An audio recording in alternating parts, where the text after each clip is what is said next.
Сәлеметсіздер ме? Бүгін 7-ші сынып оқулығынан Алматы кітап баспасы 4.2 тақырып файлдық функциялармен жұмыс тақырыбын өтетін боламыз. Бұл жерде readline және seek функцияларын қолданатын боламыз. Файлдағы жолдарды жеке-жеке оқығанда readline функциясы қолданылады. Функция параметрсіз қолданылғанда бір жолды тұтас оқиды. Ал параметрмен қолданғанда жақшаның ішіне жолдың неше таңбасын оқу керектігін көрсету керек. Readline 10 мысал үшін жолдағы алғашқы 10 символды оқиды. Seek меңзерді, яғни тиісті орынға қоюға көмектеседі. Бүгін осы seek пен readline функциясын қолданатын боламыз.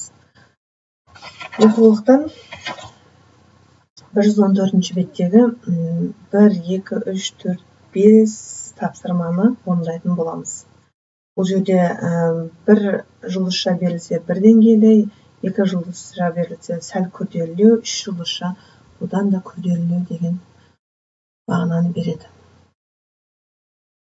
Оқулықты ашсаңыздар, бірінші тапсырма берілген 111 бетте input txt файлын ашып аламыз бірінші.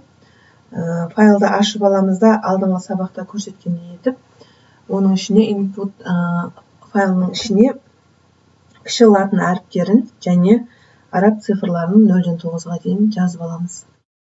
Output файлында осы жерде жазылғандай басындағы 10 араб латын әріптерін шығару керек және араб цифрларын 5-еуін шығару керек. Ол үшін мына программаны теріп аласыздар Pythonда. Сонымен ары қарай нәтиже алып көріңіздер. Input пен outputты жақсылап үйреніп алсаңыздар, қиындық туғызбайды деген ойдамын.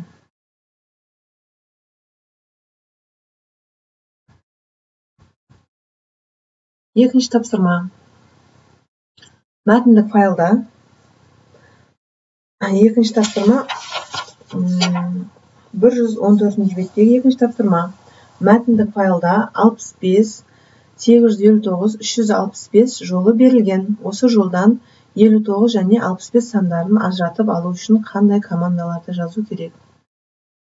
Бірінші жолы fopen мысал үшін жаңа файл ашасызда new файл test1 txt деп сақтап аласыздар.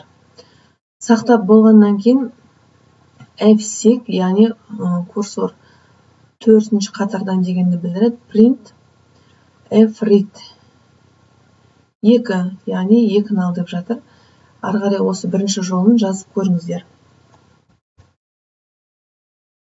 Екінші жолын көрсетейін. Және үшінші жолын байқап қараған болсаңыздар, мына жерде 3 түрлі жолмен шығарылған болатын.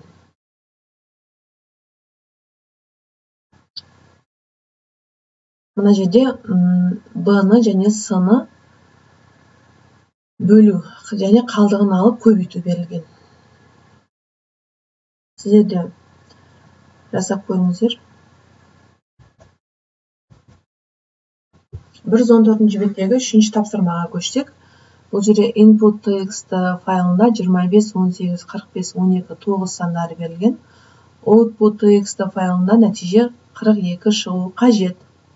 Түсіндірме, бұл жерде 25-ке 18 қосса 43, 43-ті 9-ға бөлгенде 4, 7 қалдық шығады. Бізге қалдығын ал деп тұр.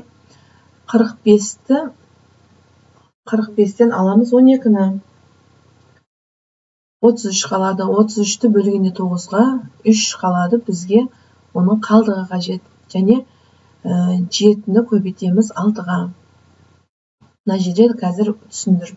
Дәл соны алып алған мына жерде бірінші input 3 txt файлын ашып аласыздар мысалы. Сөйтесізді output'ты да мына жерге жайғастырып аласыздар. Яғни R оқу немесе B жазу, W дегеніміз. Write, read, write. Ары қарай. Int, яғни бүтін сан деп алып отыр бұл жерде. Бүтін сан. Seek, яғни курсорды қолданып жатыр. ары қарай мына жерде барлығын беріп алды. Екінші 12-ден біреу алды. Сек 9-дан 2 алды. Сек 6-шы тұрған саннан 2-ін алды. Мына жерде санап көрсеңіздер шығады. Сөйтеміз, барлығын алып аламыз, жеке-жеке. P деген айнымалға меншік дейміз. F1 рет 1, яғни AB. Бұл жерде AB берілген сандарды қосып аламыз, және оны P-ға бөлгендегі қалдығын аламыз. S-дан D-ны аламыз, P-ға бөлгендегі қалдығын аламыз. Сөйтемізде екеуінің қалдығы AB-дан 7 шығады, S-дан 6 шығады. Екеуін көбейткен кезде біздің нәтижеміз шығады.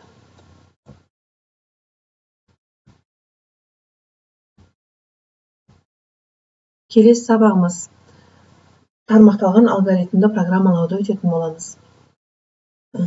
Келесі кездескенше сау болыңыздар.